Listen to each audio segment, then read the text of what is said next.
امام شافعی رحمہ اللہ کہا کرتے تھے، اور امام شافعی کی بات بھی بڑے سمجھنے والی ہے۔ اللہ نے اس انسان کو بڑی قابلیت سے نوازا تھا۔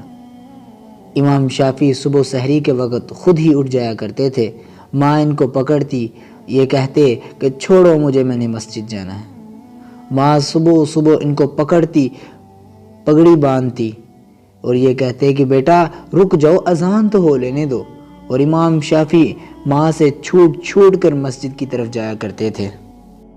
اور اللہ نے اتنا حافظہ دیا ہوا تھا کہ موطا امام مالک کی لکھی ہوئی جو کتاب ہے، جو پورے سال میں پڑھائی جاتی ہے، انہوں نے وہ کتاب صرف 9 دن میں حفظ کی، اور پھر اپنے استاد امام وکیع کے پاس گئے اور جا کر کہنے لگے، شکوت الی وکیع ان سوء حفظی فاوصانی الی ترک المعاصی لأن العلم نور من الہ ونور اللہ لا یعطی لعاصی۔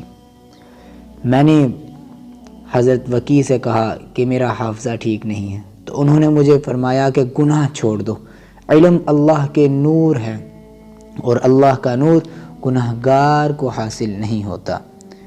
واتقوا اللہ ویعلمکم اللہ، اللہ سے تم ڈر جاؤ، علم والا اللہ تجھے بنا دے گا۔